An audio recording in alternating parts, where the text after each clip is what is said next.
Bonjour à tous, nous sommes le vendredi 7 décembre 2018 et en fait je vais faire aujourd'hui en vidéo, je vais filmer aujourd'hui le cours que j'aurais dû faire hier jeudi 6 décembre au centre Panthéon. Le centre Panthéon était bloqué. Dans un premier temps j'ai pensé qu'on pouvait reporter ce cours à la semaine prochaine et puis faire un nouveau cours le 20 décembre. Et puis je me suis dit qu'il fallait continuer à avancer parce que en fait on ne sait pas très bien ce qui peut se passer la semaine prochaine et que ce chapitre et la fin de ce cours est vraiment important pour la suite de vos études. Donc, et je veux qu'on puisse continuer à faire cet enseignement et surtout à ne pas modifier le programme qui est prévu à l'examen, à faire comme si finalement ces cours avaient lieu. C'est pour ça que je recours à mon outil habituel, hein, la chaîne YouTube, cet enregistrement.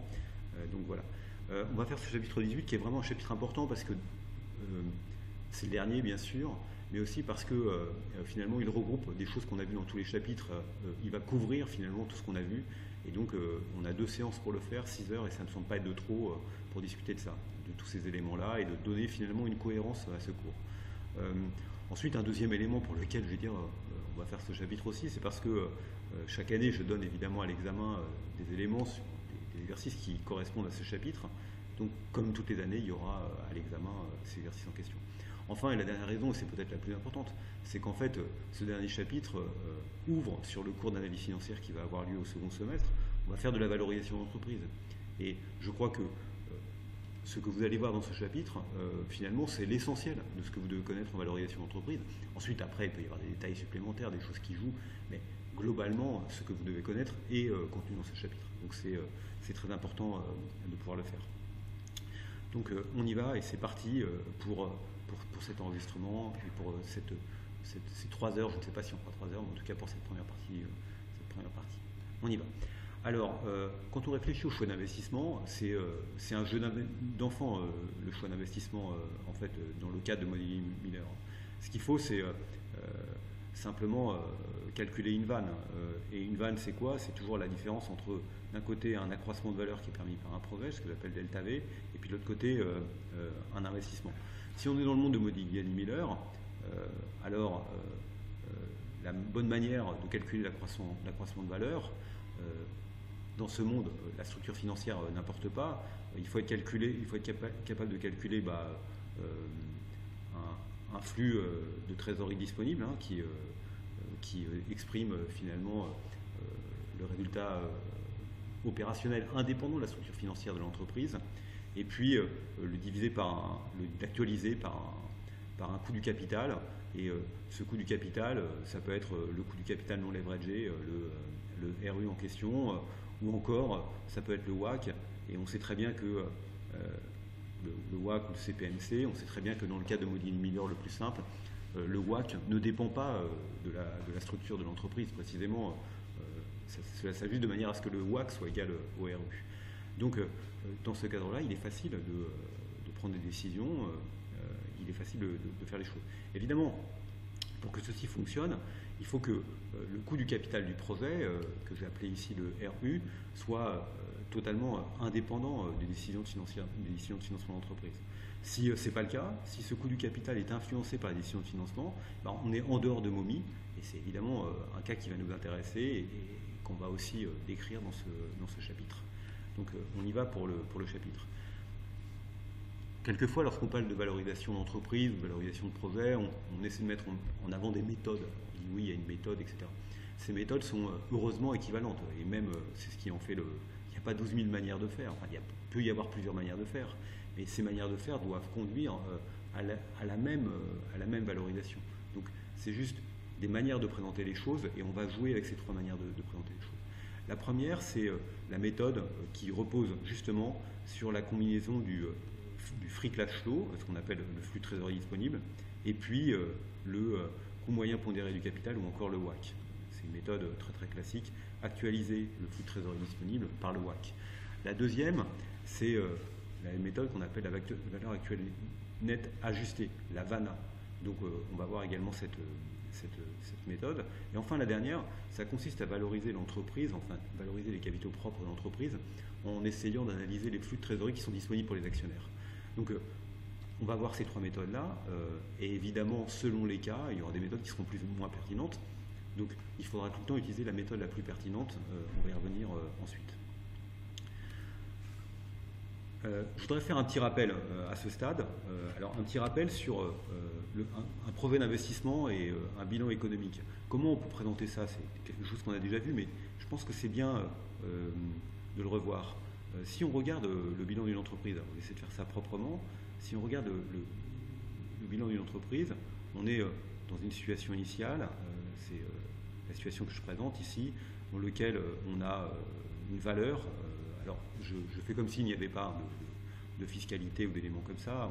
On a la valeur de l'actif économique de l'entreprise, que j'appelle V, d'accord? Et cette valeur se décompose entre la valeur des capitaux propres et la valeur de la dette. N'oubliez pas que dans la valeur de la dette, je compte la trésorerie de l'entreprise de manière négative, de sorte que le V, en fait, le V, c'est vraiment l'actif économique de l'entreprise. C'est véritablement l'actif économique de l'entreprise. S'il y a de la trésorerie, je préfère la mettre au passif de manière négative dans la dette. D'accord? Donc la dette, ici dont je parle, le VD, c'est une dette nette. Et puis, on met en œuvre un projet. Donc un projet, c'est quoi? Je le fais en rouge ici. Un projet, c'est quelque chose qui va créer de la valeur, qui va ajouter de la valeur économique et qui a un coût. Donc ce que ça rajoute comme valeur, on calculera, c'est delta V. Donc tout d'un coup, voilà, l'actif de l'entreprise est augmenté à V plus delta V. Mais un projet, ça coûte aussi quelque chose. Et donc, évidemment, pour pouvoir financer le projet, il faut soit le financer par dette, soit le financer par capitaux propres.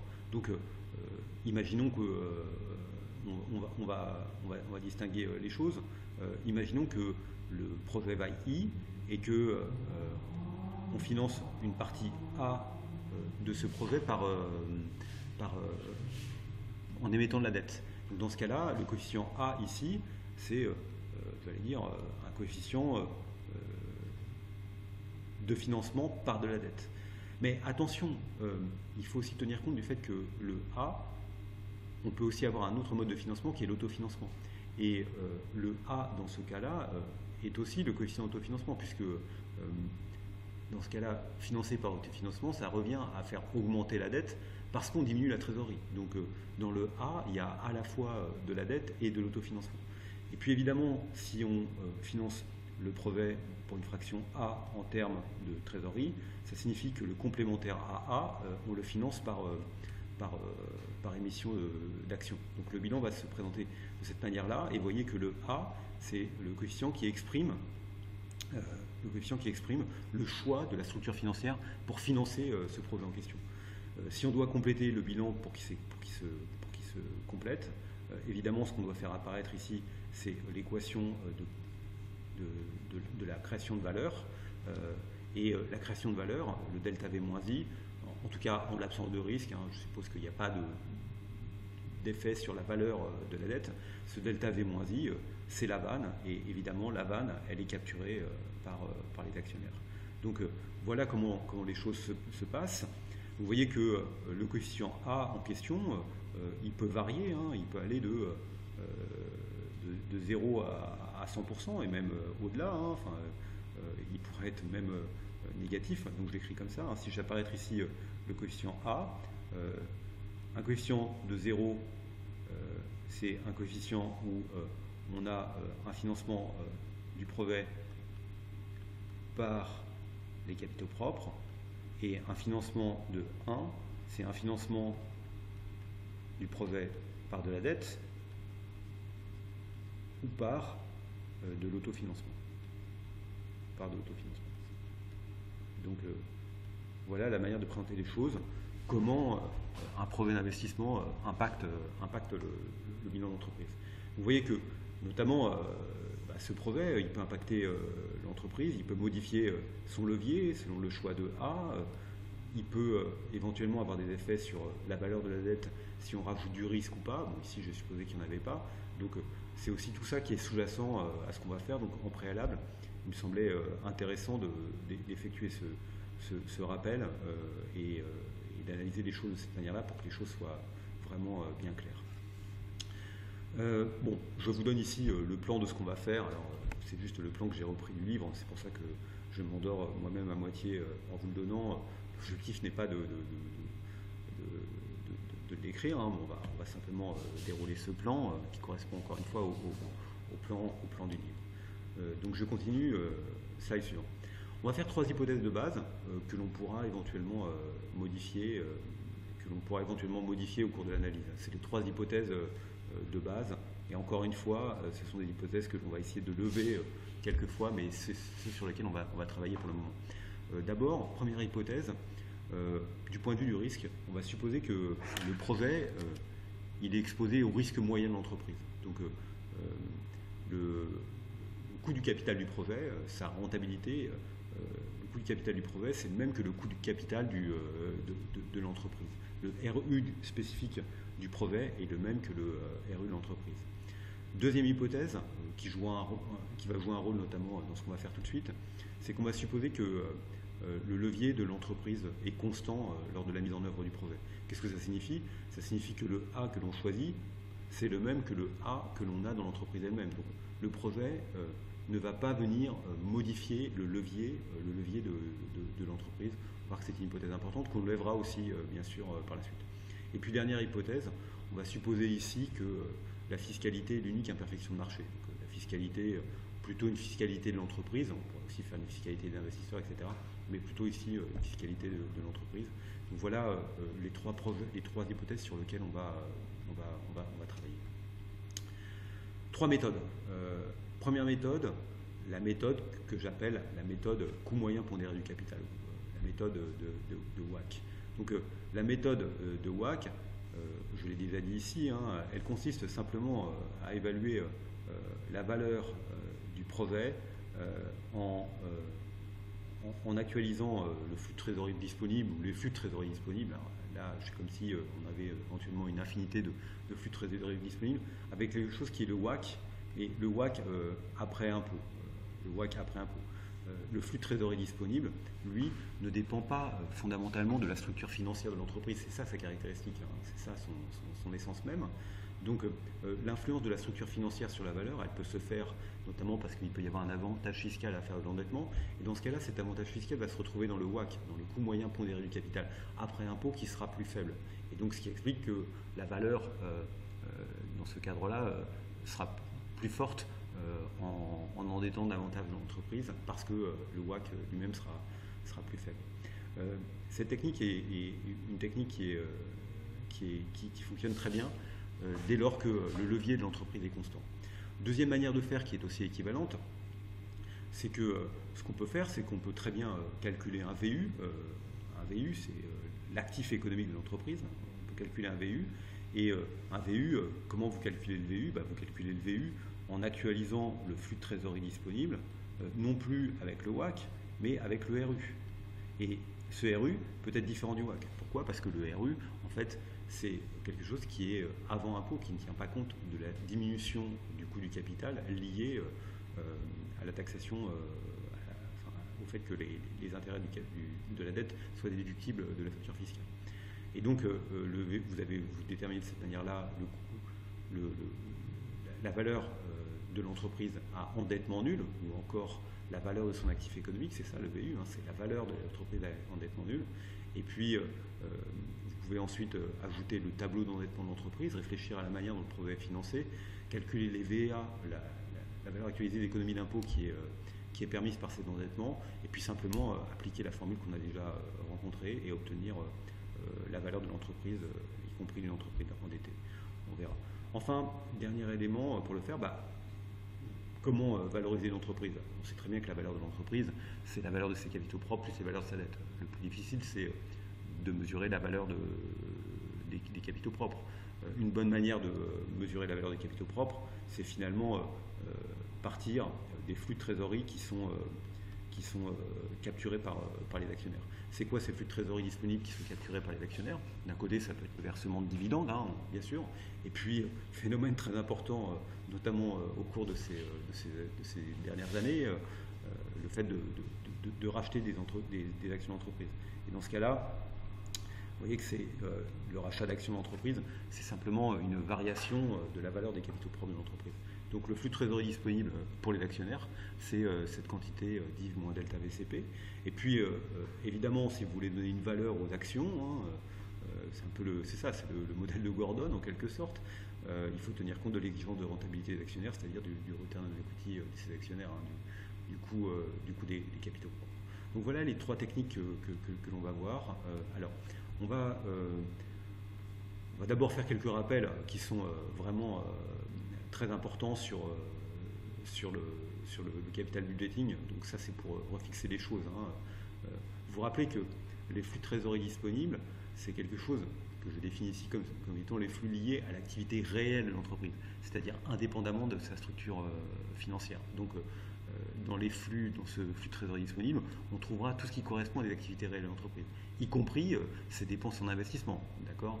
Et puis, ce sont des flux de trésorerie, donc c'est de l'argent qui rentre et qui sort. Donc là aussi, il faut tenir compte de ça, c'est du cash qui rentre et qui sort, et donc évidemment, c'est aussi quelque chose qui est assez différent du résultat net, qui est une mesure comptable. Ici, c'est bien ce que l'on mesure comme étant qui rentre et qui sort de l'entreprise.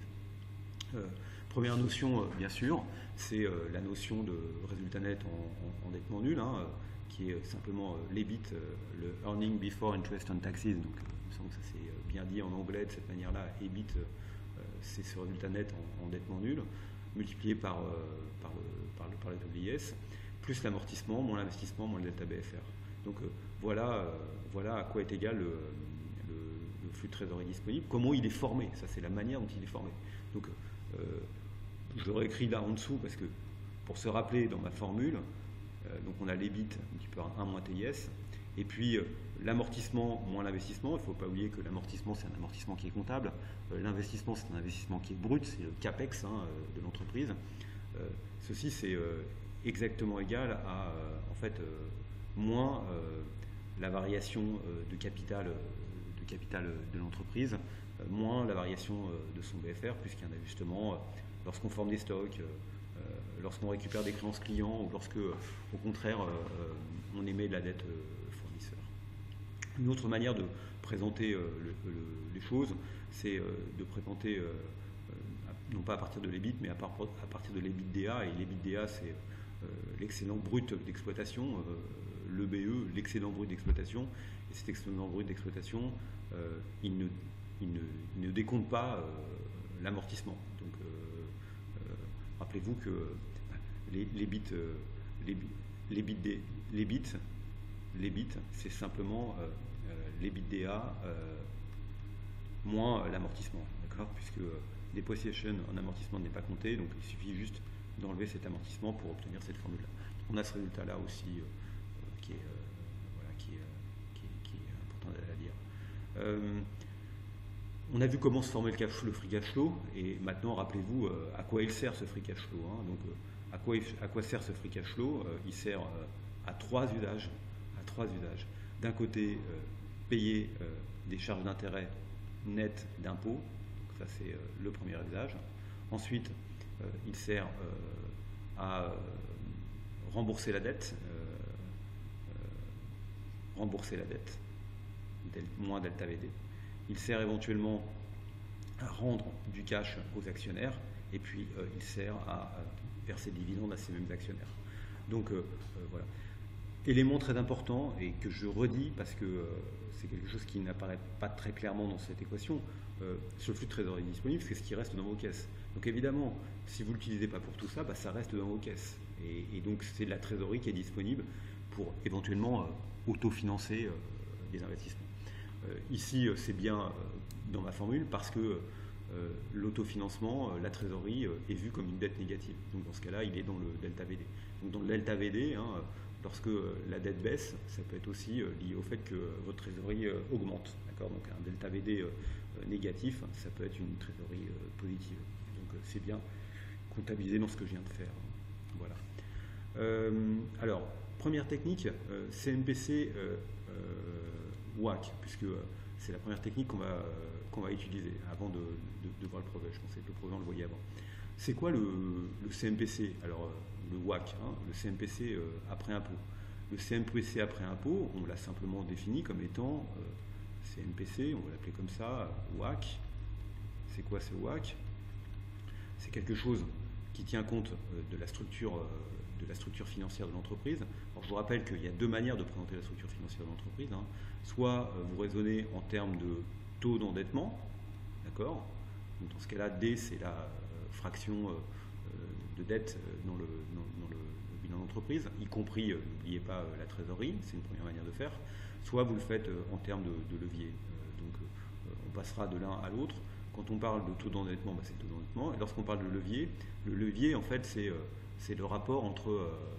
le levier, c'est le rapport entre la dette et les capitaux propres. Ça veut dire que donc, si le levier est de L, ça signifie que pour une unité de capitaux propres, vous avez L unités de dette. Et donc dans ce cas-là, le bilan d'entreprise apparaît comme ça.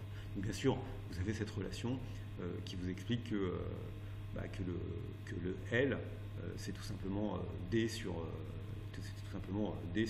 1 moins D, hein, bien sûr. Donc voilà la relation qu'il y a entre les deux. Donc on utilisera soit l'un soit l'autre. Ici par exemple, hein, on peut toujours dire que voilà, le WACC c'est 1 moins D RCP plus D fois... alors attention, hein, le WACC bien sûr il est après impôt, donc c'est 1 moins TISRD, d'accord, donc ça peut être, on peut l'écrire de cette manière-là, ou encore on peut l'écrire comme étant égal à 1 sur 1 plus L RCP plus L sur 1 plus L 1 moins TIS RD. Donc ceci c'est le WACC en question. Donc ce WACC bien sûr il est tout le temps inférieur ou égal au RU. On va supposer ici que le levier est constant, donc c'est une hypothèse qui est fondamentale. Et si le levier est constant, pour calculer la valeur de l'entreprise, on peut actualiser les flux de trésorerie espérés du projet au CMPC. Donc imaginez qu'on ait un projet qui rapporte une certaine somme. Voilà, donc la première année, il rapporte E0 de FTD1, donc c'est une espérance, hein, bien sûr, puisque c'est des flux de trésorerie disponibles qui sont espérés. On va l'actualiser au taux du WACC la première année, plus si la deuxième année, il rapporte une certaine somme aussi, E0 de FTD2, c'est aussi une espérance. On va l'actualiser à un taux qui est 1 plus le WACC au carré, etc. D'accord. Donc c'est cette technique-là qui nous permet de calculer la valeur. Et ici, c'est la valeur en zéro, puisque vous voyez qu'on a actualisé avec le WACC le flux qui intervient, lui, à la fin de l'année. On va revenir sur ces questions de calendrier. Mais cette technique du WACC et du flux de trésorerie disponible, elle repose sur cette logique. Alors on va appliquer tout ça à un exemple, qui est l'exemple du livre, hein, qui est DECO, un projet de RFID, donc de puce qui permet de suivre les choses. Comment les choses se passent dans DECO? Alors DECO, on déploie, je ne sais pas ce qui se passe, Dropbox, je ne sais pas pourquoi ça me met ça, DECO, excusez-moi. Donc DECO, on détaille ce qui va lui arriver au cours des 4 ou 5 prochaines années, puisque ce qu'on décrit, c'est un projet, hein, un projet supplémentaire de cette entreprise DECO. Donc ce projet, il coûte en première année. Vous voyez, il y a des coûts administratifs et de R&D qui impactent le résultat. Et puis, il y a aussi un investissement ici, hein, d'accord, donc qui coûte en première année. Et puis ensuite, ce projet, il va nous permettre d'augmenter les ventes sur les 4 années suivantes. Et puis ensuite, le projet s'arrête. Donc, il génère un flux de trésorerie disponible. Donc, la première année, donc ici, le résultat d'exploitation, c'est bien ce qu'on appelle les bits, d'accord. Voilà, ça c'est les bits. Donc, on a tenu compte, bien sûr, des dotations aux amortissements. Vous voyez que les dotations aux amortissements, ici, c'est un amortissement qui est linéaire. Hein, on a investi 24 la première année, 24 millions, je ne sais pas, 24 000. Et puis ensuite, la règle d'amortissement, c'est qu'on a le droit d'amortir ces 24 millions sur 4 années. Vous voyez, la somme des amortissements non actualisés est égale à l'amortissement. On amortit progressivement. Et si on l'amortit de manière linéaire, enfin, en tout cas en ayant ce partage 6-6-6-6, évidemment, c'est une dotation aux amortissements. Et la somme des dotations d'amortissement est égale à l'investissement initial. Dans le coût du projet, il n'y a pas que de l'investissement, il y a aussi des coûts administratifs et de R&D. Et vous voyez que ces coûts administratifs et de R&D, eux, ne s'amortissent pas. Mais en même temps, ils ont aussi un avantage, c'est qu'ils se déduisent du résultat d'exploitation et donc ils ne sont pas fiscalisés. Ils donnent lieu à une déduction d'impôt, alors que l'investissement, lui, ne donne pas lieu à une déduction d'impôt.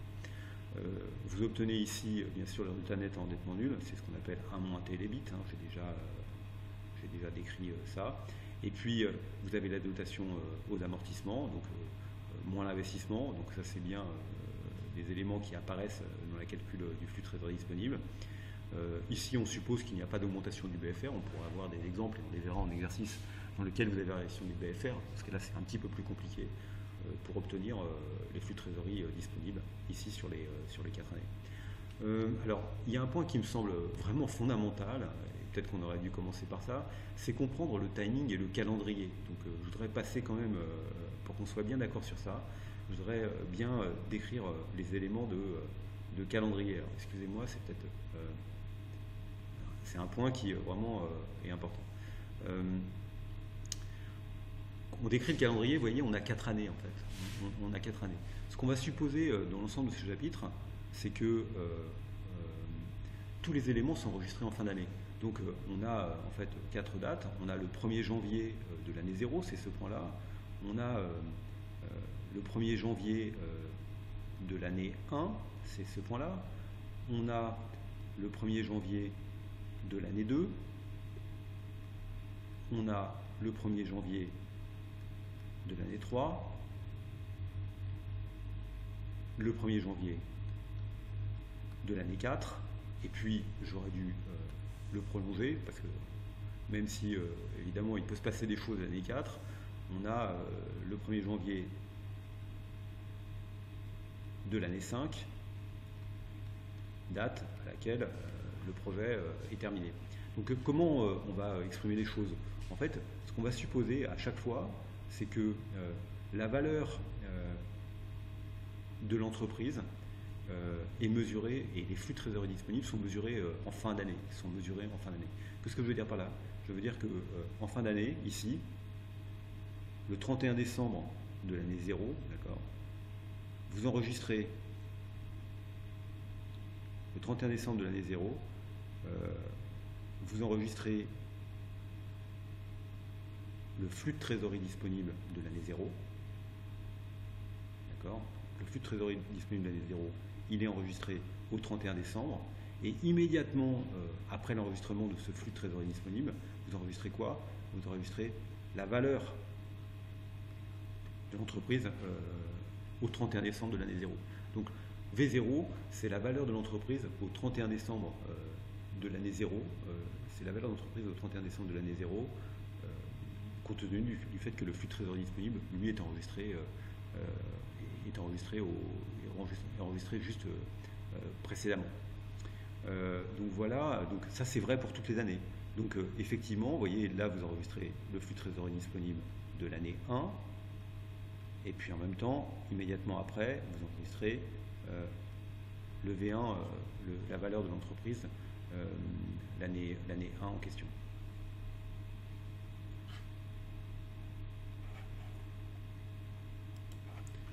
On peut continuer ce raisonnement pour toutes les dates. Vous voyez, donc là, le 31 décembre de l'année 3, vous enregistrez le flux de trésorerie disponible de l'année 2, pardon, le 31 décembre de l'année 2, et puis immédiatement après, vous enregistrez la valeur de 2, etc. D'accord. Et puis vous voyez que les choses se prolongent jusqu'au... là, vous avez le FTD 3 et la valeur de l'année 3 le 31 décembre, et puis les choses se prolongent jusqu'au 31 décembre de l'année 4, et vous voyez que le 31 décembre de l'année 4, 1, vous enregistrez la valeur du flux de trésorerie disponible à l'année 4, et puis vous enregistrez ensuite la valeur de l'année 4. Une caractéristique des calculs qu'on fait, c'est que suite à l'année 4, il ne se passe plus rien. Donc bien sûr, la valeur de l'année 4, elle est égale à 0. Ça, c'est un résultat qui est vraiment important à comprendre. C'est que quand on est arrivé au bout du projet, donc le 31 décembre de l'année 4, le projet ne vaut plus rien, puisqu'il a été totalement mis en opération, il a totalement été amorti, totalement financé, donc il ne se passe effectivement plus rien. Donc voilà comment les choses se déroulent. Donc, vous voyez que ensuite vous avez un facteur d'actualisation. Ce facteur d'actualisation, c'est un facteur qui opère au cours de l'année. Donc c'est 1 plus le WACC en question, d'accord. Et je suppose ici que ce 1 plus WACC est constant, donc on doit en tenir compte. Donc si on regarde un peu ça et qu'on essaie de comprendre le timing des flux, vous voyez à quoi est égal V0. V0, c'est quelque chose qui est mesuré le 31 décembre, mais attention, après que le flux de trésorerie disponible de l'année 0 ait été enregistré. Donc c'est égal à quoi? C'est égal à FTD1 que je dois actualiser puisqu'il est touché l'année d'après, donc FTD1 1 plus WAC, plus FTD2 1 plus WAC au carré, plus FTD3 1 plus WAC au cube, plus FTD4 1 plus WAC à la puissance 4. Voilà le résultat qu'on obtient. C'est comme ça qu'on va calculer les choses. Donc attention au timing. Est-ce que vous voyez que ce qu'on appelle la vanne, c'est quoi la vanne du brevet? La vanne du brevet, c'est la différence entre le flux de trésorerie disponible négatif, ici, hein, qui est généré par le brevet à la date 0, d'accord, et la valeur. Donc la vanne ici, la vanne du brevet, c'est le V0 plus le FTD0, en sachant que le FTD0 est négatif. Donc c'est le coût de l'investissement.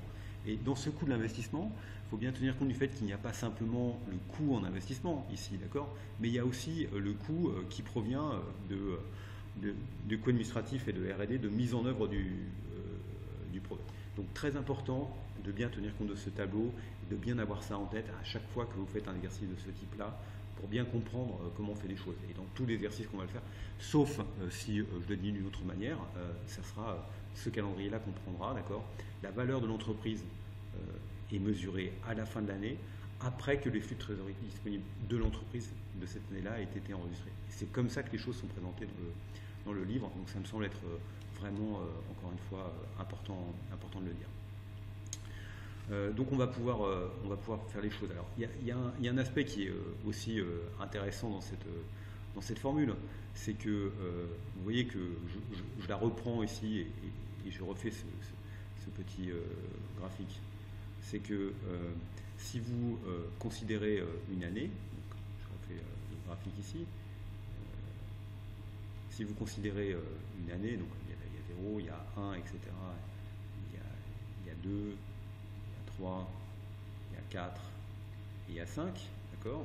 On a vu que V4 qui est ici, le V4 qui est là est égal à 0, le V4 qui est ici est égal à 0, mais que vous avez un FTD4 ici qui est bien positif. Il y a bien un flux de trésorerie disponible à la dernière date, d'accord, qui est bien positif. Et donc, ce que vous pouvez voir, c'est que la valeur, le V4, on sait qu'il est égal à 0, et on peut se poser la question de savoir ce qu'est le V3. Et une manière de mesurer le V3, c'est simplement de constater que le V3, qui est la valeur résiduelle du projet l'année 3, au 31 décembre de l'année 3, c'est égal à quoi? C'est simplement égal à V4 plus FTD4 divisé par 1 plus WAC. C'est ça la logique. C'est ça la logique. Et de la même manière, V2, c'est égal à V3 plus FTD3 divisé par 1 plus WAC. V1, c'est égal à V2 plus FTD2, etc.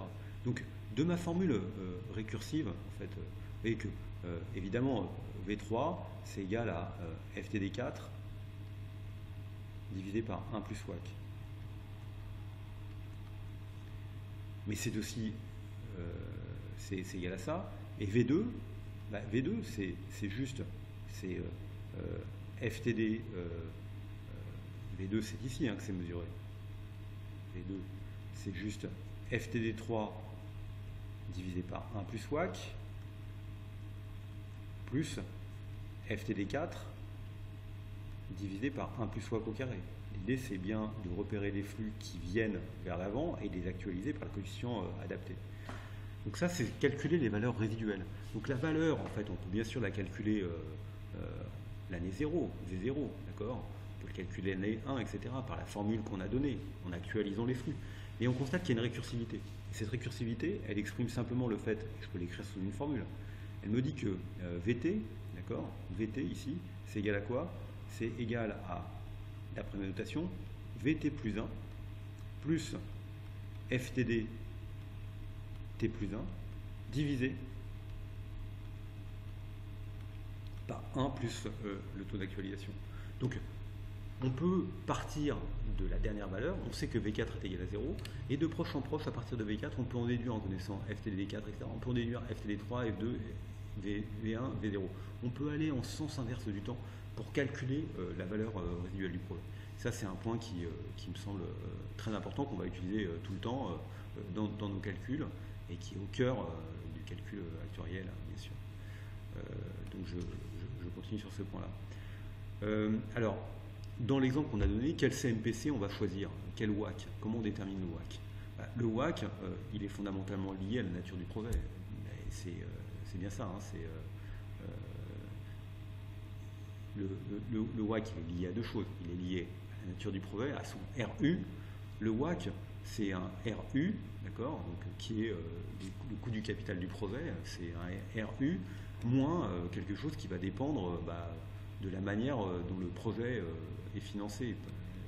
Moins, c'est pas moins un moins taux, c'est moins TIS, RVD, R delta VD, c'est-à-dire la manière dont le projet va être financé, les économies d'impôt qui permettent de générer. Donc il y a deux choses à repérer pour déterminer le CMPC. D'un côté, quel est le RE du projet, et puis de l'autre côté, éventuellement, comment ça se fait en termes de financement par la dette. C'est les deux hypothèses qu'on fait. D'une part, on suppose que le risque de marché du projet, c'est celui de l'entreprise. Donc le RE du projet, c'est celui de l'entreprise elle-même, d'Eco. Et puis ensuite, on suppose aussi que la structure de bilan n'est pas changée par le projet. Et donc si la structure du bilan n'est pas changée par le projet, le levier qu'on applique dans la formule du WACC reste toujours le même, et la manière dont on calcule les économies d'impôt reste toujours la même. Donc ici, qu'est-ce que ça signifie? Ça signifie que la situation de l'entreprise au départ, vous voyez qu'elle a cette entreprise, elle a un actif non courant et courant de 600. En fait, l'actif non courant, c'est ce qu'on appelle le VU, c'est l'actif économique. La trésorerie, c'est en fait c'est une dette négative. Donc moi ici, le VD, il est égal à 300. Et donc le levier, il est égal à en fait 1,5. Il est égal à 1, pardon. Il est égal à 1. Le taux d'endettement est égal à 1,5. Puisque la structure nette du bilan d'entreprise, avant le projet RFID, c'est 300, pardon, c'est pas 300, c'est 600, c'est 600, 300 et 320 moins 20, si on enlève la trésorerie de manière négative, c'est-à-dire 300. Donc on a bien un levier qui est de moitié. Donc si vous calculez le RCMPC c'est quoi? C'est 1,5 de 10%, puisque c'est un taux d'endettement de 1,5, 50%, donc 50% de financement par capitaux propres, plus 1,5 de 6%, mais attention, on va tenir compte bien sûr de la fiscalité. Et la fiscalité, elle est où la fiscalité? Ah mince, je ne sais plus, on l'a dans le tableau précédent. Dans le tableau précédent, on a vu que la fiscalité, on a un taux sur les sociétés qui est de 33%. D'accord? Donc on va appliquer ce taux, donc on trouve plus 1,5 de 6% multiplié par 33%. Donc ça nous donne quelque chose qui est à peu près égal à 7%. D'accord? Parce que 1,5 de 10%, ça fait 5%. Et 6% multiplié par 33%, on va avoir 4%, et donc ça fait du 7%. Donc le WACC est ici de 7%. Très bien. Quelle est la valeur du projet? La valeur du projet, on peut la calculer. Cette valeur du projet, on va regarder le tableau.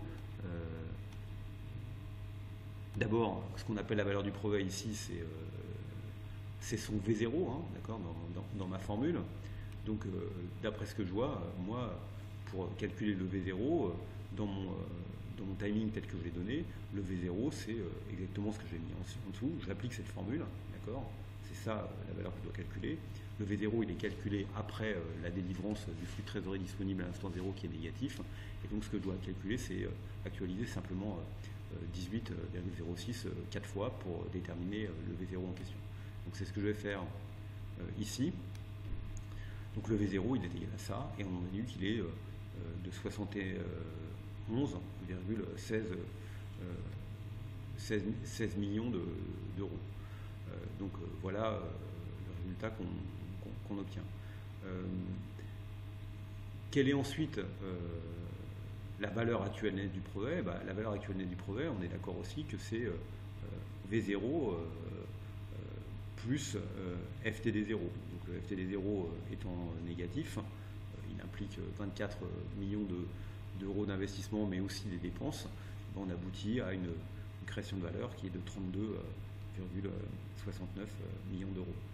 32,69 millions d'euros. Donc finalement, comment se présente le bilan d'entreprise? Je ne sais pas si...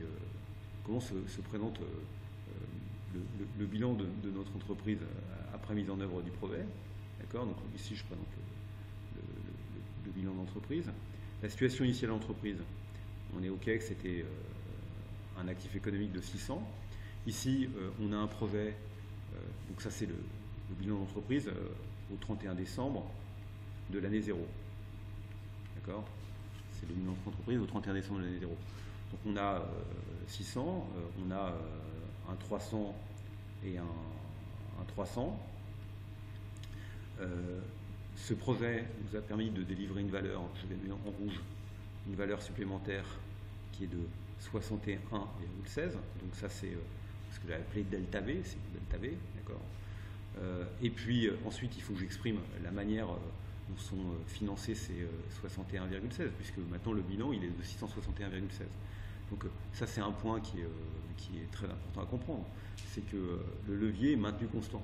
Donc le levier il est de 1,5. Donc les 61,16, ils vont se répartir ils vont se répartir en capitaux propres et en dette.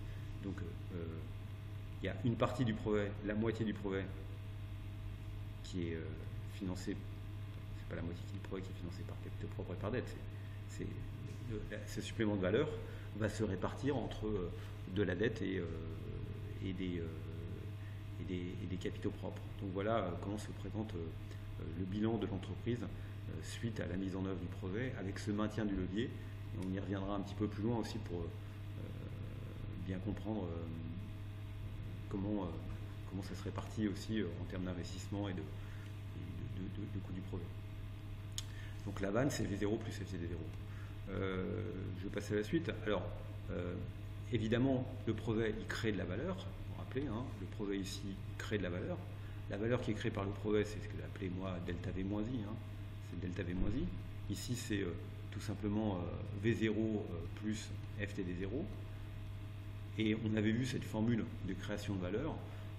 On a vu que la création de valeur, elle était tout le temps égale à N delta P plus N delta P plus M delta Q. Je ne sais pas si vous vous rappelez cette formule, qui pour moi est une formule vraiment intéressante. Bon, ici, je suppose que cette valeur n'impacte pas, je suppose que cette valeur n'impacte pas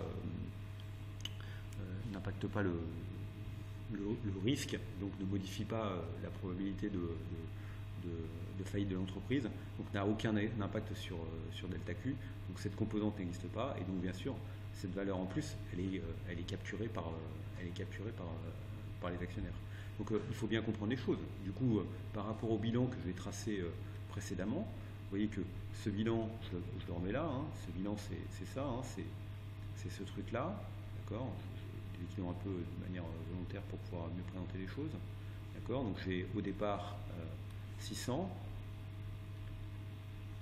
qui est divisé entre des capitaux propres et de la dette. Je rajoute 61,16. Ce 61,16 pour que le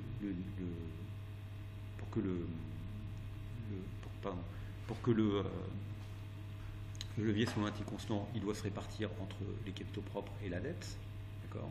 Et puis là, je peux un peu encore affiner les choses. Donc ça me fait quelque chose qui est égal, c'est mon nouveau bilan, 330,58, 330,58. Vous voyez que la création de valeur ici n'apparaît pas, d'accord. En fait, vous pouvez décomposer les choses. C'est 330,58, c'est quoi? C'est toujours la même formule. 300 au départ, d'accord, plus le delta V moins I, plus le delta V moins I, donc c'est la création de valeur. Cette création de valeur, elle est de, on l'a vu dans la formule précédente, elle est de 32,69. 32,69. Et si vous voulez que ça s'équilibre, vous voyez qu'il faut déduire quelque chose. Et ce quelque chose que vous devez déduire, parce que ça fait 332,69, c'est 2,11. Alors, on va essayer de comprendre ce que ça signifie, ces 2,11. Et puis ici, 300, c'est 300 plus 30,58. Que se passe-t-il en fait? C'est quoi le projet? Il a besoin d'être financé. Le I du projet, c'est le moins FT0. C'est la manière dont le projet est financé. Et ce projet, il a besoin d'être financé. On a besoin de 28,47 pour le financer. C'est à la fois de l'investissement et des dépenses administratives. Donc c'est 28,47. Pour financer ces 28,47, il faut bien les trouver quelque part. Vous les allez trouver où? Vous les trouvez soit en prenant dans votre caisse, par autofinancement, soit en émettant de la dette, ou encore en augmentant en émettant des actions par capitaux propres. Simplement, ce qu'il faut comprendre ici, c'est que le projet, en fait, vous le financez ici en émettant de la dette pour 30,58, ou encore en réduisant votre trésorerie pour 30,58, ce qui, sur mon bilan, donne la même chose. Donc, dans ce qui va se passer ici, c'est qu'en fait, pour maintenir le levier constant, vous émettez une dette qui a une valeur de 30,58, dont le montant est supérieur à ce dont vous avez besoin pour financer le projet, à savoir 28,47. Donc évidemment, il est supérieur de combien? Il est supérieur de 2,11. Donc les 2,11, vous allez les rendre aux actionnaires, par exemple, en rachetant des actions. D'accord. Donc c'est ça qui est exprimé par ce tableau. On a ce truc un peu paradoxal ici, c'est que si vous voulez maintenir, compte tenu du coût du projet, si vous voulez maintenir le levier de l'entreprise, vous allez vous endetter ou utiliser de la trésorerie au-delà du coût véritable du projet. Donc évidemment, cela va réduire d'autant la valeur des capitaux propres, parce que ça revient au fait que vous allez rendre du cash aux actionnaires sous la forme d'un rachat d'actions ou sous autre chose. Je voulais juste vous citer, puisque voilà, c'était juste un petit truc, c'est cette semaine, il y a un article intéressant dans The Economist sur ce qu'est la valeur et ce qu'est la valeur d'une entreprise. Je pense que c'est vraiment un débat qui est fondamental. Est-ce que la création de la valeur, c'est quoi la valeur qui est créée dans l'entreprise? Est-ce que c'est la valeur financière telle qu'on l'exprime ici, ou est-ce qu'il y a d'autres valeurs? Comment elle est partagée entre les actionnaires, les créanciers obligataires et puis tous les participants de l'entreprise? C'est évidemment un débat fondamental dans une économie capitaliste. Et donc il y a un petit article là, donc n'hésitez pas à suivre ce lien et puis éventuellement à lire les choses, ça donne aussi davantage de sens à ce cours. Donc je vous le conseille. Je continue, je reviens à mon élément. Donc vous voyez, j'ai fait ce calcul là, mais ce qu'il faut aussi comprendre, c'est que le levier de 50%, ou de 1, pardon, le levier de 1, c'est quelque chose que vous allez maintenir à toutes les dates. Vous allez maintenir à toutes les dates. Donc, vous avez compris qu'à la date 0, il y a une création de valeur qui vaut 61,16, d'accord? Une création de valeur qui est de 61,16. Cette création de valeur, pour maintenir le levier, elle se répercute sur une augmentation des capitaux propres qui est de 30,58 et sur une augmentation de la dette qui est de 30,58. Ça veut dire que suite à cette augmentation de valeur, en fait, vous allez émettre de la dette, à hauteur de 30,58. Et ce qu'on voudrait, c'est, on a supposé que le levier était constant. Donc évidemment, si le levier est constant, il faut qu'on ajuste la dette en permanence. Et donc à la date 0, cette dette, elle vaut 30,58. Combien vaut-elle à la date 1? C'est-à-dire, on veut construire un tableau des capacités d'endettement, c'est-à-dire repérer le montant de dette qui est associé au projet à chaque date, le montant de taux d'intérêt qui est associé au projet à chaque dette. Et pour ça, il faut reconstruire un tableau des capacités d'endettement.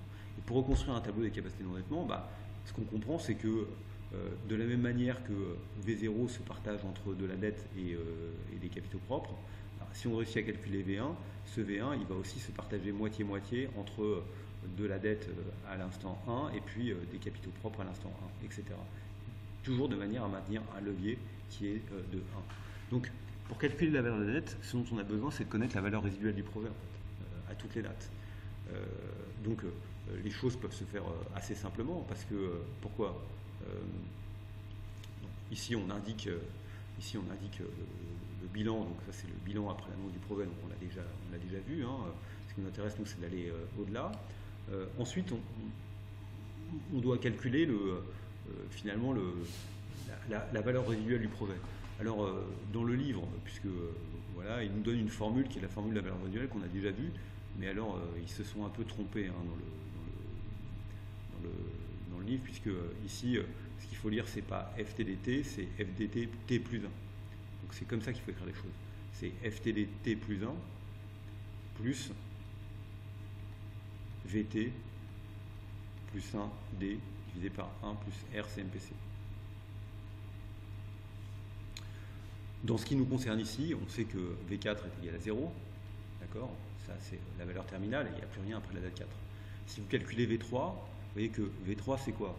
V3 c'est simplement la valeur à la fin de l'année 3. Donc, vous savez qu'à la fin de l'année 4, vous allez toucher 18,06. Donc vous allez simplement l'actualiser par 1,07. Donc ça c'est la valeur à la fin de l'année 3. Donc cette valeur, elle est égale à quoi? Elle est égale à 18,06, je le fais sur ma calculette, divisé par 1,07, elle est égale à 16,87. C'est bien ça, je vérifie quand même que c'est bien 18,06, puisque je ne connais pas tous les chiffres par cœur, hein. C'est ça, c'est 18,06 divisé par 1,07. Et donc cette valeur, elle est de 16,88. 16,88. Ensuite, je dois calculer la valeur 2. Alors, j'ai deux manières de faire. Soit je fais une double actualisation, 18,06 divisé par 1,07 plus 18,06 divisé par 1,07 au carré, puisqu'il y a quelque chose que je vais toucher dans 2 ans à la fin de l'année 4. Donc je peux calculer ça de cette manière-là. Ou une autre manière de faire, c'est d'utiliser justement ma formule de la valeur résiduelle. Vous voyez que V2, c'est aussi égal à V3 plus FTD3 divisé par 1,07. Donc, pour le faire, il suffit juste d'additionner 16,88 plus 18,06 et de le diviser par 1,07. Si je fais ce calcul-là, d'accord, je le fais ici, plus 18,06, j'obtiens un certain résultat, 34,93, je le divise par 1,07 et j'obtiens la valeur résiduelle à la date 2. Je peux continuer ce calcul, je peux faire la même chose avec V1, d'accord? Alors V1, je pourrais le calculer en faisant c'est 18,06 divisé par 1,07 plus 18,06 divisé par 1,07 au carré plus 18,06 divisé par 1,07 au cube, d'accord? Donc ça c'est la première manière de faire. Ou alors encore, je peux dire que V1 c'est simplement V2 plus 18,06 divisé par 1,07. Donc évidemment c'est peut-être un peu plus simple de le faire comme ça via cette formule de la valeur résiduelle. Donc qu'est-ce que j'obtiens? Je fais 32,65 plus 18,06, ce qui me donne 50,71 et je le divise par 1,07 pour obtenir 47,395. 47,4 à peu près, d'accord? Et puis V0, on l'avait calculé, c'était 61,16 puisque c'était le résultat. Donc évidemment, ce que vous voyez, c'est que la valeur résiduelle, elle baisse, hein, au fur et à mesure qu'on met le brevet, on décumule la valeur du brevet, hein, on décumule la valeur du brevet. Donc j'ai pu calculer la valeur du brevet à toutes les dates. Et si j'ai pu calculer la valeur du brevet à toutes les dates, ça veut dire que je suis capable de calculer l'endettement aussi de l'entreprise à toutes les dates, puisque je sais que le taux d'endettement est de 50%. Et de 50%. Donc c'est pour ça que j'ai fait ce calcul ici. Donc je peux passer à mon transparent suivant. Transparent suivant, voilà, j'ai ma formule du levier. Formule du levier, je ne sais pas ce qu'elle montre, c'est ça, hein, c'est la dette au 31 décembre, c'est ça. Et puis la formule de la valeur résiduelle, évidemment, en la corrigeant, en n'oubliant pas ici que c'est T plus 1. Et donc, on retrouve ici les choses. La valeur résiduelle du brevet, ils ont dû trouver la même chose que moi, j'espère en tout cas, j'espère que c'est juste. Et puis à chaque fois, on peut récupérer la capacité d'endettement ou l'endettement qui correspond à ça. On est capable de retracer l'évolution. Et évidemment, à la fin de l'année 4, au 31 décembre de l'année 4, il n'y a plus de dette. Toute la dette a été remboursée. Le projet est achevé, la valeur est également nulle et tout est terminé. Donc, évidemment, l'endettement est ici terminé. Donc vous avez compris les choses.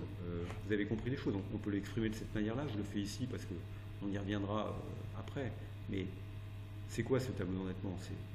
Ok, je fais un espèce de tableau comme ça. Je peux mettre ici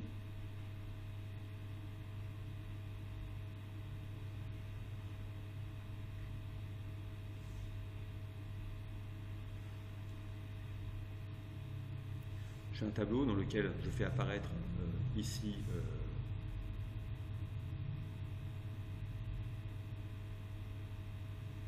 j'ai un tableau. Donc, ce tableau, on a plein de dates. Donc, 0, 1, 2, 3, 4. Donc, je crois que c'est assez. On va voir si c'est assez ou pas. D'accord. Donc ici, c'est la valeur de la dette. C'est la valeur de la dette. Pris l'année 0. Donc l'année 0, on émet une dette qui est de 30,58. D'accord. Et ici, ce que j'ai indiqué, c'est les intérêts, les charges d'intérêt que vous payez sur cette dette l'année 0. Donc à chaque fois, il faut bien comprendre que c'est payé en fin d'année. Hein, c'est au 30 décembre de l'année 0. Donc au 30 décembre de l'année 0, vous ne payez pas de dette pour le projet, puisque vous n'avez pas émis la dette vous l'émettez au 31 décembre. Puis l'année 1, d'accord, vous allez payer des intérêts qui sont précisément basés sur la valeur de la dette au 31 décembre de l'année précédente. Donc ici, vous avez une valeur qui est une certaine valeur que je ne vais pas calculer, bon, on la calculera un petit peu plus loin. Ici, vous avez 23,69, c'est bien la dette au 31 décembre. De la même manière, la dette au 31 décembre, elle donne lieu à un paiement d'intérêt au 31 décembre de l'année suivante. L'année 2, vous avez une dette, vous avez remboursé une partie de la dette, puisque le fait que la dette baisse, ça signifie simplement que vous remboursez la dette, vous l'amortissez, qui donne lieu à un paiement l'année 3, d'accord. L'année 3, pardon, c'est ici. Et puis, à la fin de l'année 3, vous avez une dette de 8,44, c'est le 31 décembre de l'année 3. Ça donne lieu au 31 décembre de l'année 4 à un paiement d'intérêt, et évidemment à une dette ensuite de l'année 4 qui est nulle. Donc on a bien reconstitué comme ceci le tableau de l'endettement, et ce tableau d'endettement, il est fondamentalement fait de manière à ce que le levier soit maintenu à 50%. Ok, je continue. Donc ça, c'était pour la première méthode, qui est la méthode de UAC. La méthode de la VANA ajustée, alors elle repose sur quelle idée? Elle repose simplement sur l'idée qu'on va mesurer le VU de l'entreprise, la valeur de l'actif économique de l'entreprise. Et puis qu'on va essayer de trouver la valeur actualisée d'économie d'impôt. Vous voyez bien que pour trouver la valeur actualisée d'économie d'impôt, ce qu'il faut, c'est actualiser des charges d'intérêt. Et donc, pour calculer cette valeur actualisée d'économie d'impôt, il nous faut connaître la politique d'endettement et l'endettement de l'entreprise. Alors, on y va. Première chose à dire, comment déterminer le VU? Pour déterminer le VU, il faut prendre les flux de trésorerie disponibles du projet qu'on connaît, d'accord, et les actualiser par quoi? Les actualiser par un coût du capital endettement nul, c'est-à-dire par un RU, c'est-à-dire un CMPC avant impôt. Donc, on y va. On peut le calculer ici. Donc, ici, dans ce qui concerne cet exercice-là, vous voyez que ça nous fait du 50%, puisqu'il y a 50% d'endettement, et que le coût du capital est 10%, et puis ensuite on a un coût de la dette, lui, qui est de 50% de 6%. Donc ça nous fait du 8%. Donc le RCMPC avant impôt, il vaut ça. Donc voilà, donc on peut actualiser les flux de trésorerie de cette manière-là. On retrouve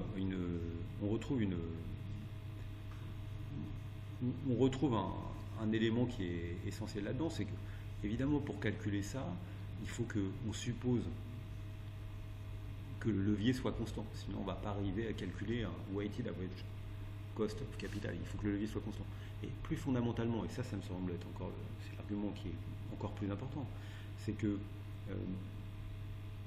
quand vous allez calculer la valeur actualisée des économies d'impôt, quand vous allez calculer la valeur actualisée des économies d'impôt, évidemment ces économies d'impôt, elles peuvent être incertaines. C'est un flux qui est incertain, qui est un flux risqué de l'entreprise.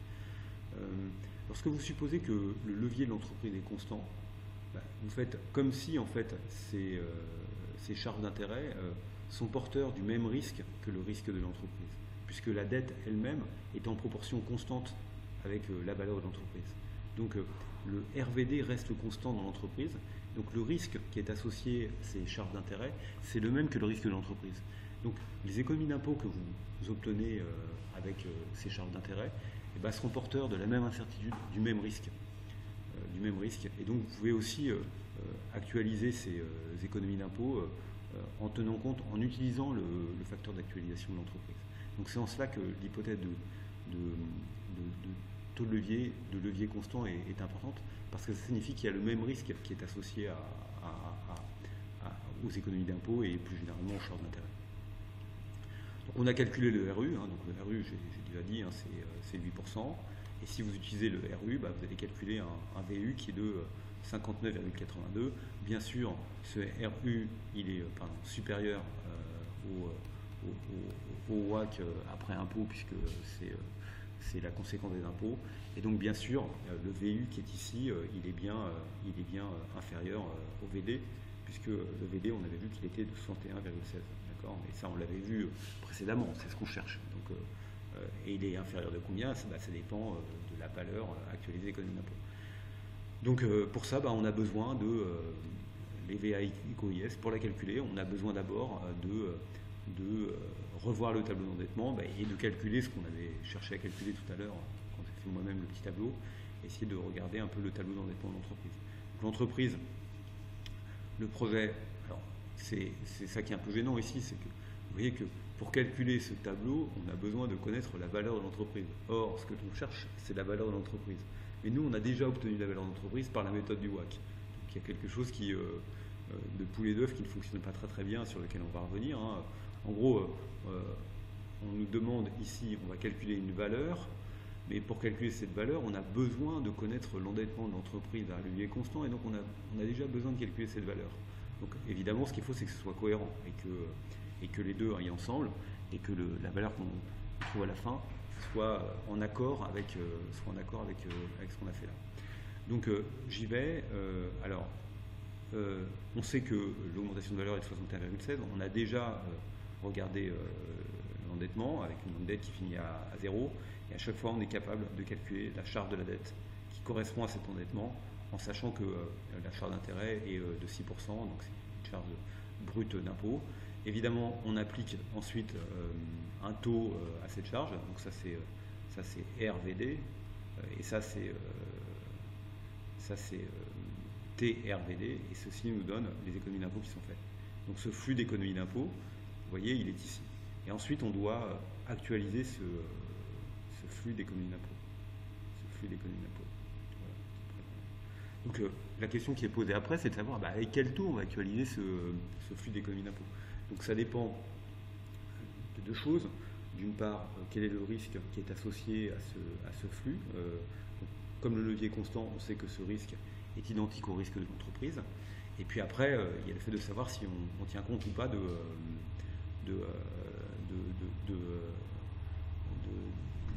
du WACC après impôt. Donc ici, on n'a pas à comptabiliser le WACC après impôt, parce que le WACC après impôt, on est déjà en train de comptabiliser, en calculer ce valeur des éco-IS. Donc on va actualiser par quoi? On va actualiser par le WACC avant impôt, c'est-à-dire par le RU, et on va en déduire la valeur des économies d'impôt. Et si vous faites ce calcul, miracle. Et c'est là où mon chat, retombe sur ses pattes, on l'a lancé en l'air. On est parti de l'idée que l'entreprise valait 61,16 millions, et c'est comme ça qu'on a reconstitué le tableau d'endettement, et c'est comme ça qu'on a reconstitué les valeurs des économies d'impôt, et on constate qu'effectivement, si on calcule la vanne, ou plutôt ici c'est c'est pas la vanne, hein, j'ai fait une erreur, c'est la valeur du brevet. Si on calcule cette valeur du brevet, ben on constate que cette valeur, elle est précisément de 61,7 millions d'euros d'impôts. Et donc, mon chat est retombé sur ses pattes, et donc l'ensemble est cohérent. Et donc, on a une technique qui nous a permis de retrouver le résultat qu'on avait déjà obtenu. Alors, évidemment, vous pouvez ne pas être convaincu, puisque qu'est-ce qu'on a fait dans cette méthode de la vanne, de la vanna? Alors, c'est la vanne ajustée. Première étape, on a déterminé la valeur du brevet endettement nul. Bon, donc ça, on comprend. Donc, si le levier est constant, on peut utiliser l'équation qui nous indique la manière dont on actualise, dont on calcule ce RU. Ensuite, on a déterminé la valeur actualisée des économies d'impôt. Et pour faire ça, on a eu besoin de déterminer quoi? De déterminer le tableau d'endettement de l'entreprise. Et le tableau d'endettement de l'entreprise, on l'a déterminé via le calcul précédent. On a ajouté la valeur du brevet endettement nul à la valeur actuelle des économies d'impôt afin de déterminer VD. Donc le problème, c'est que cette méthode de la vanne ajustée, de la valeur ajustée ici, elle implique l'évaluation simultanée de la capacité d'endettement et de la valeur du brevet, lorsque l'entreprise adopte une politique financière à lever inchangée. Donc on a l'impression que si on a réussi à le faire, c'est parce que on connaissait déjà la valeur en question. Bon, évidemment, c'est illustration, on verra dans des exemples et dans des exercices comment on peut peut-être étendre ça et avoir quelque chose qui soit peut-être plus pertinent. Dernière technique, la méthode des flux de trésorerie disponibles pour les actionnaires. Alors, pour comprendre ce que sont les flux de trésorerie disponibles pour les actionnaires, il faut se rappeler ce que sont les flux de trésorerie disponibles et comment ils se forment et comment ils sont utilisés. Donc, les flux de trésorerie disponibles, c'est 1 moins T les bits, plus l'amortissement, moins le CAPEX, l'investissement, moins le delta BFR. Donc, voilà comment se forme le flux de trésorerie disponible. Et puis, évidemment, ce flux de trésorerie disponible, lui, il est utilisé à 3 choses. Donc, c'est la deuxième partie de l'équation. Il est utilisé à verser aux créanciers obligataires des revenus d'intérêt net d'impôt, à moins TRVD. Il est destiné à réduire l'endettement de l'entreprise. Il est destiné à éventuellement rendre du cash aux actionnaires en rachetant des actions et puis en versant des dividendes. Ce qu'on appelle les flux de trésorerie disponibles, c'est exactement cette quantité-là.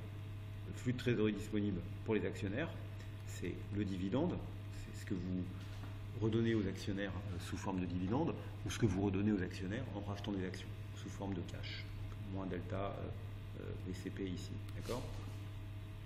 Donc vous pouvez en déduire la chose suivante, c'est que le flux de trésorerie disponible, si vous utilisez ces équations, je peux utiliser les équations, c'est le flux de trésorerie disponible pour les actionnaires, c'est le FTD, le flux de trésorerie disponible, d'accord, moins le DIV, plus le delta VCP. On est d'accord aussi, on est d'accord avec cette relation-là. Le FTDA, c'est le FTD moins le DIV plus le delta VCP. On a cette relation-là. On peut aussi l'écrire comme étant égal à 1 moins T les bits, plus l'amortissement, moins l'investissement, moins le delta BFR, moins 1 moins T RVD, plus delta VCP, VD. D'accord? J'ai juste fait passer ces termes-là de l'autre côté. Et vous voyez que si je regroupe 1 moins T EBIT moins 1 moins T RVD, le 1 moins T EBIT moins RVD, c'est juste ce qu'on appelle le résultat net, le earnings de l'entreprise. Donc je continue ma formule.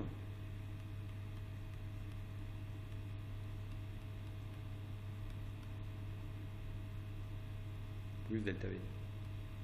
Donc finalement, ça c'est le RE de l'entreprise. C'est le résultat comptable net, c'est le résultat net, c'est le earnings de l'entreprise. Donc une manière de calculer le trésorerie disponible, c'est juste de tenir compte de ce résultat net, de lui défalquer l'investissement net de l'entreprise, la variation nette de BFR, et puis ce que vous avez pu obtenir sur les marchés en émettant de la dette. Et ça, c'est ce que vous pouvez donner, rendre aux actionnaires, d'accord, d'un point de vue comptable. Donc, voilà pour un petit peu de comptabilité. Donc, on le voit sur ce tableau, hein, d'accord. Ici, vous avez le résultat net. Ça, c'est bien le résultat net. Vous y ajoutez les dotations d'investissement, vous enlevez les investissements, vous faites delta BFR, et puis vous rajoutez la variation d'endettement et vous obtenez le flux de trésorerie disponible pour les actionnaires. Donc c'est exactement ce que j'ai calculé par ma formule précédente. Le flux de trésorerie disponible, c'est ce flux de trésorerie disponible, je l'écris ici, FTDA, il est toujours égal au résultat net, plus, ou plutôt je vais mettre moins l'investissement, moins l'amortissement, moins le delta BFR, plus le delta VD. Donc voilà à quoi est égal le flux de trésorerie disponible, et on l'a calculé ici. Vous voyez que ce flux de trésorerie disponible, à chaque fois, hein, il est exactement comme les autres flux, il est comptabilisé le 31 décembre de l'année en question, et donc on obtient ici les flux de trésorerie disponibles. Donc ça, c'est les flux que vous êtes en capacité de donner aux actionnaires. Et vous voyez que mon flux de trésorerie disponible pour les actionnaires à l'instant 0, il est égal à 2,11. Ça ne vous rappelle pas quelque chose? 2,11, c'est ce qu'on avait obtenu tout à l'heure. On avait vu qu'on s'endettait au-delà de ce qui était nécessaire pour financer le projet. Donc ça veut dire que dès l'instant 0, on s'est endetté au-delà, donc on est capable de donner du flux de trésorerie aux actionnaires en question.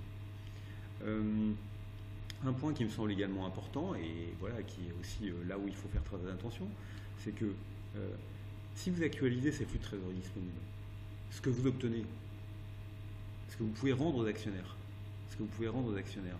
globalement, d'accord, ce que vous obtenez, c'est en fait c'est la vanne du projet, la valeur actuelle nette du projet. Donc bon, j'ai déjà indiqué ça, donc ça je vais pas y revenir. Hein. Pour avoir le flux de trésorerie disponible, il y a deux manières de le calculer, soit par la formule telle que je l'ai donnée, soit aussi simplement par le fait que le FTD, le flux de trésorerie total disponible de l'entreprise, c'est le FTDA, d'accord, plus ce que vous reversez au créancier obligataire, 1 moins T RVD moins delta VD, d'accord. C'est une manière de calculer, hein, bien sûr. Le FTDA, c'est égal au FTD moins ça, d'accord. C'est exactement cette formule telle que elle est là. C'est ce qu'on a calculé ici, hein, d'accord. On peut aussi l'obtenir comme ça. Il y a deux manières de l'obtenir, en fait. Donc, évidemment, c'est le même résultat. Maintenant, je peux actualiser ces flux de trésorerie disponibles. Et si j'actualise ces flux de trésorerie disponibles, à quoi j'aboutis? J'aboutis à la valeur qui est créée. Et si je le fais dès l'instant 0, en fait, là, ce que je calcule, c'est la vanne. D'accord. Ça, c'est la vanne. Et le reste, donc les 32,69, c'est, on est d'accord que c'est 30,58 plus 2,11. D'accord. Et donc ça, c'est bien ce que vous créez comme valeur pour les actionnaires à l'instant 0. D'accord. Et n'oubliez pas que, effectivement, si vous tenez compte en plus du fait que vous rendez du cash avant même le 31 décembre, vous avez ces 2,11 qui apparaissent ici. D'accord. Donc, bien sûr, cette vanne que vous obtenez, elle est la même. Hein. On retrouve bien cette idée-là. C'est la même vanne que celle qu'on a obtenue tout à l'heure, à savoir 32,69, qui est égal exactement à 30,58 et 2,11. Alors, j'ai mis ici une petite phrase, et intuitivement, donc j'ai dû reprendre du manuel, on aurait pu penser que la vanne calculée sur les flux revenants aux actionnaires était plus faible que la vanne calculée sur les flux revenants aux actionnaires et aux créanciers. Mais ce n'est pas le cas, car la vanne des créanciers est nulle. Bien sûr, on a vu que le delta V-I, il était approprié par les créanciers. Donc c'est bien ça, c'est parce que delta V-I, c'est la formule de création de valeur. Delta V-I, c'est égal à N delta P plus M delta Q. Ici, on a supposé que M delta Q est égal à 0 parce qu'on n'a pas rajouté de risque. Donc l'intégralité de la valeur, elle est bien sûr donnée aux créanciers, aux actionnaires et pas du tout aux créanciers obligataires. Voilà. Donc on pourrait le vérifier. C'est pas mal finalement de le vérifier. C'est ce que fait sur transparent là. C'est que la vanne des flux reçus par les créanciers est égale à 0. Effectivement, c'est quoi la vanne des flux financiers reçus par les créanciers? C'est le FTDC.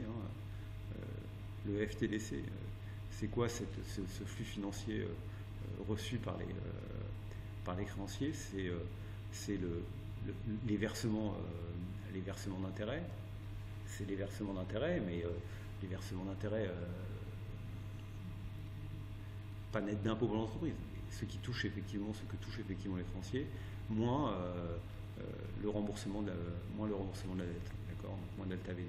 Donc si vous faites ce calcul-là, vous voyez, c'est ce que vous pouvez faire ici. Vous pouvez regarder combien on rembourse de dette, puisque à chaque fois, ça c'est le remboursement de la dette. Ça c'est le remboursement du principal de la dette.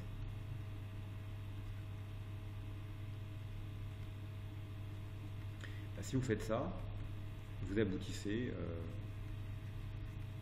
et si vous l'actualisez, vous vous rendez compte que la valeur de tout ça, la vanne de tout ça, elle est égale à 0. Elle est effectivement égale à 0. Et donc évidemment, la vanne des flux reçus par les créanciers est égale à 0. C'est un résultat qu'on avait déjà, qui ne nous surprend pas. Ici, c'est bien sûr lié au fait que le taux d'intérêt, il est de 6%, et que donc, il n'y a pas de modification du prix des obligations parce qu'il n'y a pas de risque associé au projet, donc c'est pas du tout surprenant qu'on obtienne ce résultat. Voilà, alors je résume la technique des flux de trésorerie disponibles pour les actionnaires. On a déterminé les flux de trésorerie disponibles pour les actionnaires. On peut le faire de deux manières, grâce à l'équation 18.9, je ne sais pas très bien laquelle c'est, mais on peut le faire de deux manières, soit directement à partir du résultat net, etc., soit à partir du flux de trésorerie disponible en y enlevant la valeur nette des taux d'intérêt net d'impôt et puis la variation de l'endettement. On a déterminé le coût des capitaux propres du projet RCP, mais celui-là, il nous est donné par les éléments. Je vais peut-être d'ailleurs pas assez insister sur ce point en y reposant, bien sûr, la valeur ici qui est exigée par les actionnaires. Je vais passer très vite là-dessus, c'est une faute de ma part. C'est de 10%, puisque c'est bien ça, le coût du capital. Ce qui est exigé par les actionnaires, c'est bien 10%. Ok. Donc c'est avec ça qu'ils vont actualiser. Il n'y a pas de fiscalité de l'investisseur. Et donc on a trouvé les éléments. Si on fait la comparaison en fait de toutes ces méthodes, c'est que la méthode du CNPC elle semble plus simple. Elle ne nécessite pas de connaître le tableau d'endettement, c'est la première qu'on a faite. La méthode des flux de trésorerie disponibles, elle a aussi un avantage, c'est que on n'a pas non plus trop parlé d'endettement, mais en fait on en a tenu compte quand même, parce que c'est comme ça qu'on a déterminé le flux de trésorerie disponible. Donc elle a aussi ce même avantage.